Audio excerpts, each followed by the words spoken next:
네, 여러분 안녕하세요. 간보는 의사원입니다. 더운데 어떻게 여름 휴가는 다 잘 다녀오셨어요? 저는 올해는 휴가는 못 갈 것 같아요. 이게 이제 휴가를 가게 되면은 당직을 조금 더 촘촘히 서야 되는데 지금 체력이 그렇게 당직을 섰다가는 제가 병이 날 것 같아서 감히 갈 엄두를 못 내고 있습니다. 오늘 다룰 주제는 사실 2년 전인가 제가 한번 같은 주제를 다뤘는데요. 요새 진료실에 오시는 세 분 중에 한 분이 같은 질문을 하고 계셔서 다시 한번 다뤄보고 뭐 그 사이에 좀 업데이트된 정보가 있는지 보도록 할게요. 오늘 주제는 간이 안 좋은데 회를 먹어도 되냐? 특히 여름에 회 먹어도 되냐입니다. 강의 첫 번째로는 일단 일반적인 가이드라인, 세계적인 가이드라인에서 어떻게 다루고 있는지 알아볼 거고요. 두 번째는 우리나라에서는 일반적으로 어떻게 설명을 하고 있는지, 그리고 우리가 꼭 기억해야 될 무서운 균의 이름이 있습니다. 그걸 좀 알아보고, 마지막으로는 그래서 결론적으로 우리 간이 안 좋은 분들은 어떻게 했으면 좋겠다라고 가이드를 드리도록 할게요. 간경화 관련해서는 이제 가이드라인이 여러 개가 있는데, 유명한 가이드라인이 가장 유명한 그 영양과 관련된 가이드라인은 에스펜 가이드라인인 게 있어요. 그래서 유럽 영양학회에서 내세우는데, 서양 사람들은 기본적으로 이 회나 스시에 대한 관심이 없는 것 같습니다. 그래서 가이드라인에 생선을 먹어도 된다고 적혀 있지만 이 생선을 날것으로 먹으면 안 된다, 날것을 먹어도 된다, 이런 브리핑 자체는 찾을 수는 없었어요. 그런데 이제 다른 데들을 조금 찾아보면은 요거 제가 또 어렵게 찾은 건데, 캐나다에 있는 알버타 대학교에서 가이드라인에 보면은 생선, 피쉬는 베이크드나 그릴드, 그러니까 구워서 드시는 거를 이제 추천을 하고 있었고, 근데 로우 피쉬, 날거를 먹으면 안 된다라는 거는 없었던 것 같아요. 다음으로 미국의 이제 루이지애나 대학교에서는 조금 더 이제 강한 어조로 여기서 처음으로 적어놨었는데, 로우 시푸드, 보통 이제 해산물이라고 하는 거에는 생선이 크게 포함이 되는데 간경화 환자들은 이런 날것의 시푸드를 먹지 않는 게 좋고 가급적이면 꼭 익혀서 먹어라 라고 돼 있었는데, 그 이유가 식중독의 위험이 있어서 라고 이제 기재되어 있었습니다.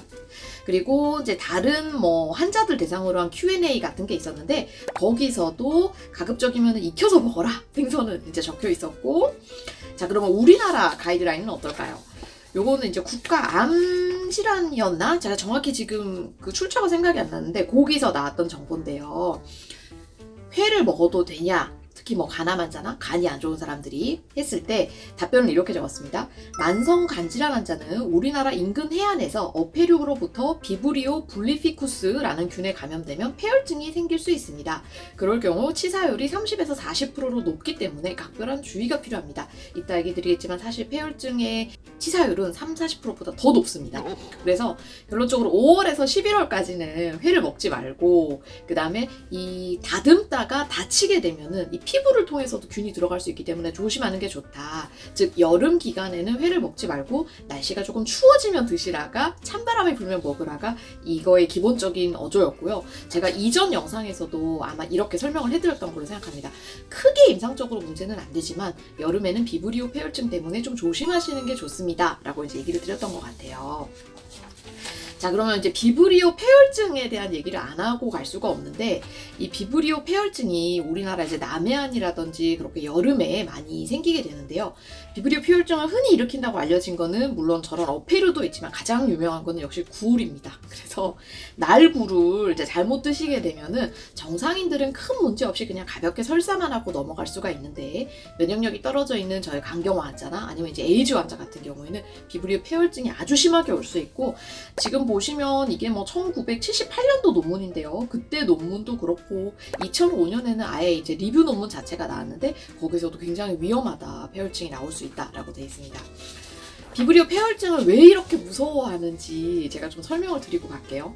여러분, 식중독 그 별거 아니잖아, 그냥 설사하고 나으면 되지 않아 라고 생각하는데, 비브리오 폐혈증은 폐혈증이잖아요. 그러니까 식중독이라는 거는 이 장에만 먹는 건데, 폐혈증은 이미 혈액을 타고 균이 도는 거거든요. 근데 너무너무 사망률이 높습니다. 아까 30-40% 아닙니다. 체감상 이거 60% 이상 더 상회하는 것 같고요.